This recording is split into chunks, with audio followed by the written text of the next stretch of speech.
sans connaître le phénomène Star Academy. Et puisque tout le monde en parle, on a demandé à M, alias Mathieu Chédid, de nous donner son sentiment sur la Starac dans l'interview de la semaine.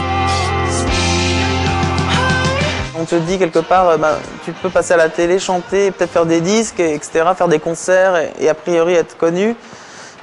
Après, il y a les bonnes et les mauvaises raisons de tout ça, mais je pense que quand tu es très jeune et ambitieux, ça peut être excitant et ça donne envie. Donc je pense que ça serait malhonnête de dire que ça m'aurait pas intéressé.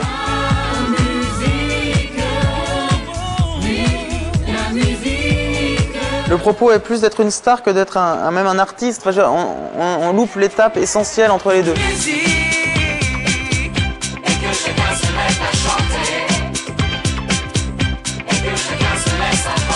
Si c'est pas Star Academy, si c'était pas les boys bands il y a 10 ans, et si c'était pas les yéyés il y a 30, etc., il y a un moment où il y a 40, il y a un moment où il y aura toujours ça. Oui, il y aura toujours la musique du commerce quelque part.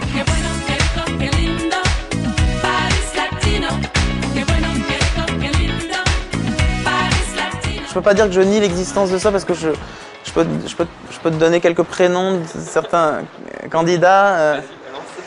Non, je sais qu'il y a Sophia qui assure bien, il y a Patchy que j'aime bien aussi, etc. Donc tu vois, voilà, je suis dans le coup quand même. Non, mais en même temps, je veux dire, j'ai une certaine affection pour tout ça, pour ces jeunes-là, un peu moins pour ce qu'il y a autour.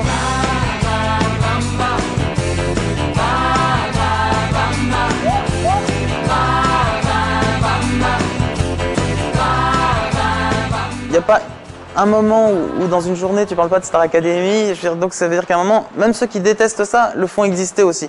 Donc je pense qu'à un moment il y a deux solutions, c'est où t'aimes pas ça et t'en parles jamais, comme ça t'oublies, tu fais pas exister quelque chose si t'aimes pas, ou t'en parles et dans ce cas-là quelque part ça t'intéresse quoi. Donc voilà, je pense qu'à un moment si les gens en parlent c'est qu'il y a un fond quelque part.